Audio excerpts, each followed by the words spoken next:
Dominique Lebrun, bonjour. Bonjour. Bienvenue à la librairie Dialogue. Vous venez aujourd'hui nous présenter Quai de la Douane, votre premier roman paru aux éditions Le Télégramme.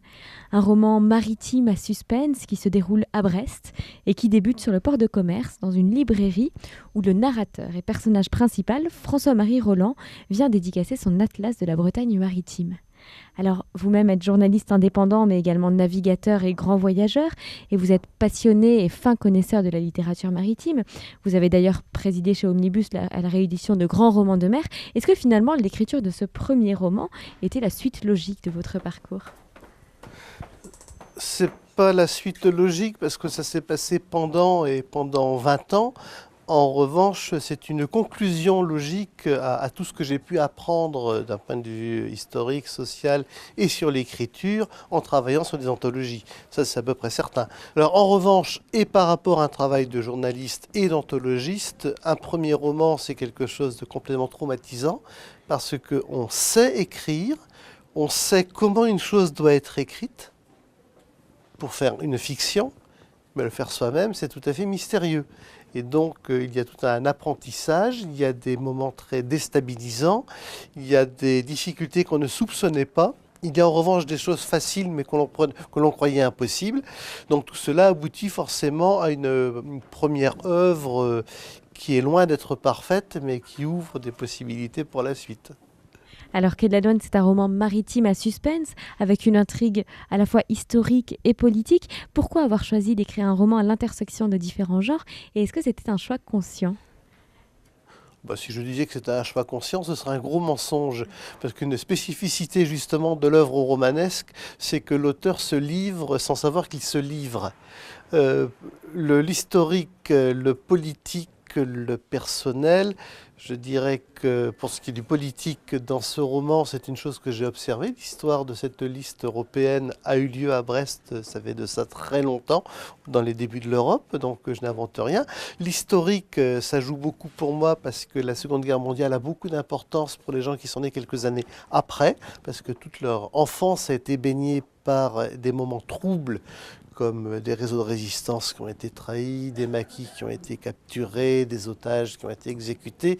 C'est resté très longtemps dans l'inconscient et 10 ans après la guerre, c'était extraordinairement prégnant. Donc tout ça, ça fait partie de mon enfance, de mon background. Arrive un moment où il faut le sortir, il faut s'en libérer.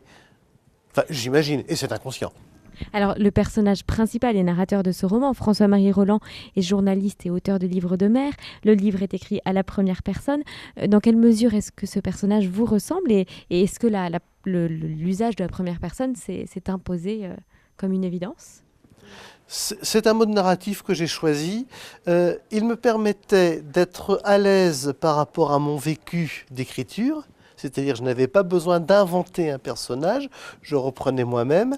Mais comme il s'agissait d'avoir un personnage principal qui n'est pas le narrateur, mais l'autre, le personnage principal, c'est cambodgien, c'est l'unijambiste, c'est pas le narrateur, ce n'est pas celui qui raconte. Et en fait, ça permet aussi d'utiliser le présent, le passé composé, l'imparfait, le passé simple, pour les différentes strates d'époque que j'évoque.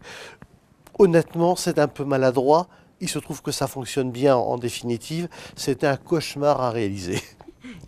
Alors, ce roman se déroule à Brest, comme j'ai dit tout à l'heure, une ville que vous connaissez, dans laquelle vous avez fait une partie de vos études, il me semble, et dont vous décrivez à la perfection les différentes ambiances.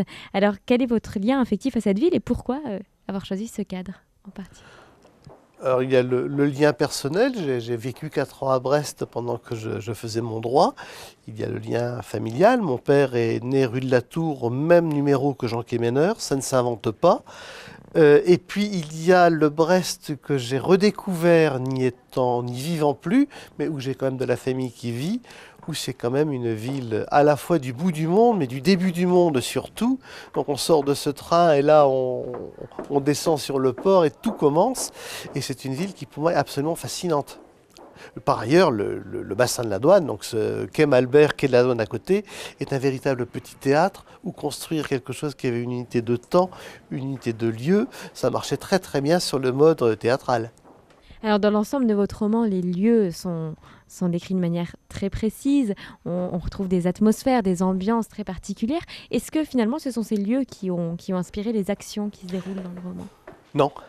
Non, les lieux soutiennent les actions. J'ai évidemment inventé le pacha et son café dont le patron est installé sur un tabouret monté sur rail parce qu'il ne peut pas marcher parce qu'il est unijambiste. Ça évidemment je l'ai inventé. En revanche ça pourrait parfaitement exister, ce serait tout à fait me semble-t-il brestois. En revanche météorologiquement je suis d'une précision diabolique parce que la météo brestoise est une chose qui me fascine. Même ce soir c'est encore tout à fait étonnant, ce noroît qui fait des ciels fous. Et je pense que la météo conditionne beaucoup le comportement humain et donc le déroulement de l'intrigue va assez de pair avec le temps qu'il fait. Ce qui se passe dans le maquis de Ménez-Moël où je retourne 20 ans après avec le fils du résistant, si on enlève la météo de ce jour-là, c'est plus la même histoire.